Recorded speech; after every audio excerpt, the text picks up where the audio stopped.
Statistics. As a biologist, this is one common adversity shared by all graduate students. Some people are scared by it, some people seem to easily understand it, and there's a vast majority that are lost somewhere in between. What could be even more confusing is what a statistical program is most appropriate. There's a huge universe of statistical programs, but the ones you actually have access to as a university student, without paying thousands of dollars, it's a much smaller universe. The program for statistics that I learned way back in the dark ages was probably SAS and some other programs where we had to load up little cards to be able to do them, where you typed cards and stuff like that. Or I did, when I was an undergraduate, I did my statistics by hand with a calculator. We've come a long way from calculators, although some people may view script-based software as a step back. I think we're moving forward, because I think with the Windows-based, it just dumbed it down so much. And then so this is a problem that I encounter a lot, is that most people don't, some people don't use the appropriate statistical method for their question or their data.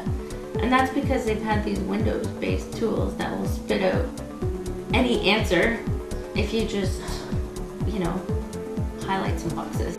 Could a script-based software like R be the future of statistical testing? At first glance, all the coding looks intimidating. So what makes R so appealing to the average user? One thing I really like that it's free, for one. It's free, you don't have to pay for it. It's really powerful, and you can just type in what you want and it's usually there. And you can look it up for a certain test you want to use, you want to run. Anything like any sort of data organization, database management, or statistical analyses, or biological modeling, or even business modeling, anything's viable. Scientific community around her, because there's great help boards and discussion boards and all these different platforms where users who use R develop packages for R, communicate and help one another to solve their problems. R, a 20-year-old programming language for statistics. But what makes it different from other statistical programs? It has helped me in situations where I needed to use a stats test that wasn't otherwise available, and it was freely available using a script in R. But what's great about R is that you literally just have a blank screen and you type in what you're looking for. I want to run just a regular linear regression, and you have to put your data in there, but you just type it in once you figure that part out. So it's just the simplicity of it is really nice. Once you get the hang of R, it becomes more intuitive than Jump, for instance. Jump has all these drop-down menus. It's like ArcGIS or like Excel. Everything's, you got to go into the data menu or the charts menu or the columns or whatever. You have to go into a menu in order to perform an analysis. Whereas R, if you know how to do an analysis, then you just have to simply type it in, and you can also save your codes. So if you need to change variables or if you need to change anything, you just type in your change and it takes no time at all. I probably learned about 7 different statistical packages. Let me just say, Excel, to everybody out there, it's not a statistics package, it's a spreadsheet. So from my perspective, having been introduced to programming way back in the day, and also having used proper statistics packages where you have to think about database structure and format. For me, when I realized that R was basically a throwback to all of that stuff, I immediately knew I would like R. So R does have some benefits over other programs, but to the novice user, its vastness can look intimidating and desolate.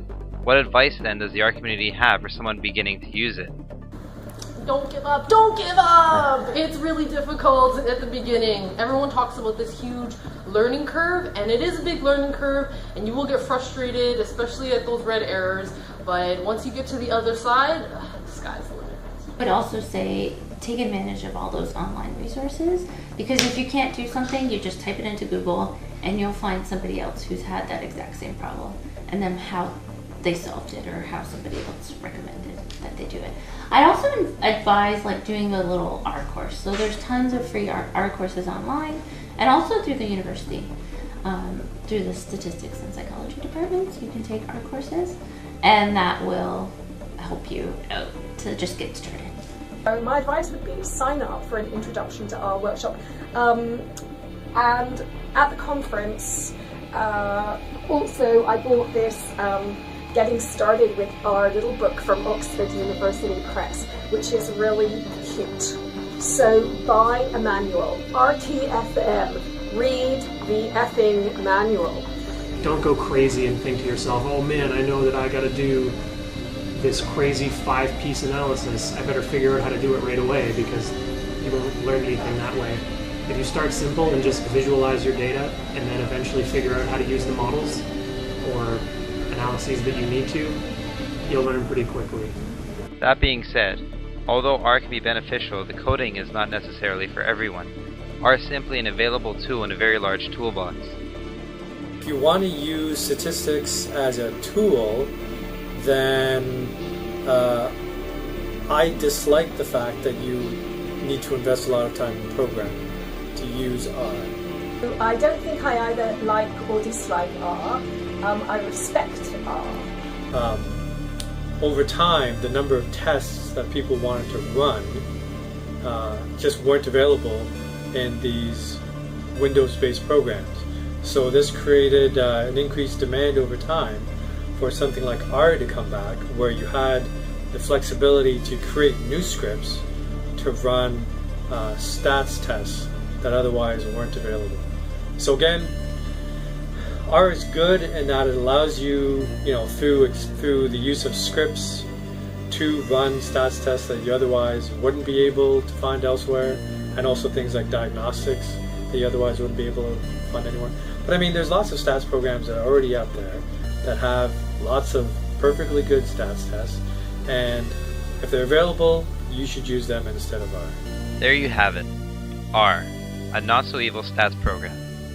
Not that such a program is crucial as a researcher, but it is important to at least acknowledge the capabilities of such a powerful program.